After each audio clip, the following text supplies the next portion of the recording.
some stretches for recovery. So what I notice with my clients who are doing maybe 3 workouts a day, a walk a day, is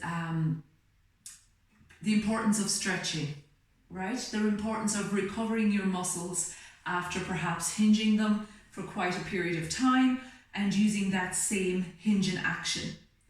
So these are a selection of poses or shapes that I've taken from yoga to stretch different areas of the body, especially after a workout, especially after a walk or a run or a cycle. So the first one is what we call the downward facing dog. So we're going to come to all fours. This is for your lower back, your hamstrings and your calves. It's perfectly fine to do a stretch workout straight after your stretching recovery, straight after your workout. So you're tucking your toes under, spread the fingers away from each other, and you're coming back to a down dog. Sometimes this goes on, right? There's a rounding of the spine. So you don't want that. Bend your knees and get a long length on your spine.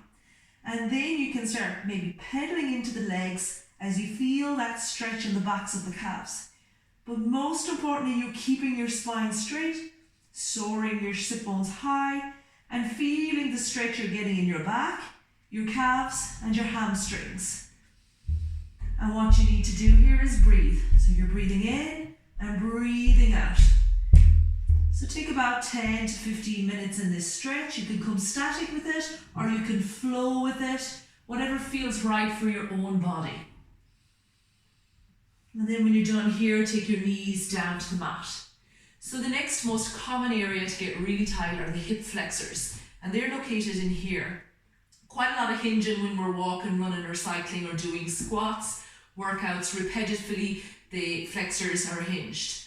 So here, you're stepping your foot forward on the outside of your hand so that your knee is in line with your shoulder here, and you're tucking the toes underneath to straighten out the left leg. So you're in this position and in this shape to get into your hip flexors. So you want long length in your spine here. You want to draw your quad up into your hamstring, engage the back leg, and what you need to do here is breathe.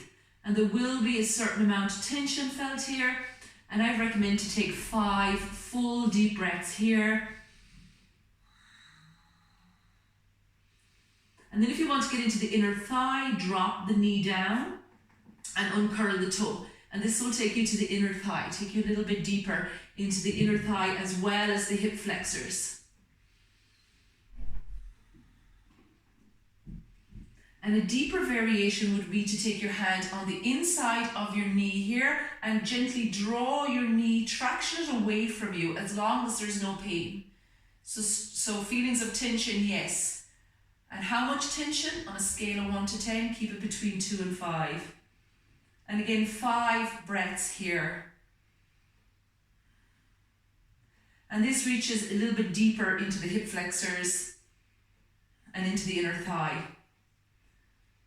So the next stretch is for our quads. So for here, bend your left knee, pat it if you need to, if resting the knee on the mat is a little bit too much, and take the right hand back to catch the foot.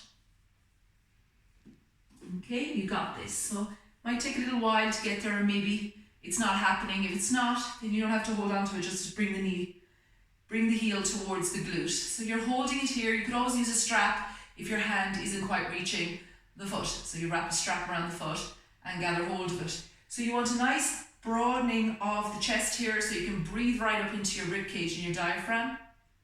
You're drawing your heel towards your glute, you're dipping the hip flexor down and going into the tension.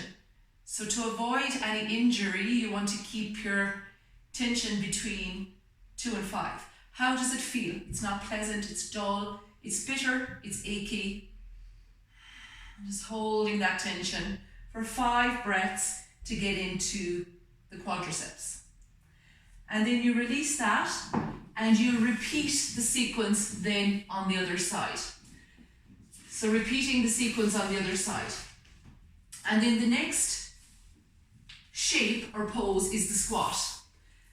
So the yogi squat, targeting the inner thighs and the lower back. So we call this the yogi squat. If your heels are not touching the mat, that's no big deal. What you could do is roll up a blanket or roll up your mat and tuck them underneath the heels for now. Eventually they may get down. So when we were little, we hung out like this quite a lot, and then we're kind of programmed to sit into chairs and stuff, and we get tightened around. So this is a lovely one. Rocking is a way of releasing out the fascia in this squat that targets your inner thighs and your lower back. So your nice long spine here. And here's another variation, the inner thighs and the spine, is to place the left hand down and extend the right hand up. So you're getting a more of a deeper stretch into the spine here, still targeting the inner thighs. And you're breathing. And then you're changing around to the other side. So again, targeting the spine, lengthening through the spine, and there should be no pain. Okay, so you got that, and then come back to the center. So the next shape, if you want, or yoga pose, is for the glutes. So another prone area to getting really tight, of course, are the glutes. So for this one, we place our right foot on our thigh like so. The hands come behind. Fingertips can gaze forward or away, whatever feels the most comfortable for you. Then you're here. Slide your left foot up so you come into this shape. Really strong one for the glutes. You want to lengthen up through your spine. You decide if you want to go deeper by drawing the left leg forward more. You don't want to crunch your ankle here. So you want to have your right foot pressing into your big toe joint here and not crunching or creating the letter C with your ankle. Too much strain on your ligaments. So you're here and it might be really, really tense, especially if you do a lot of walking, a lot of squats, a lot of workout.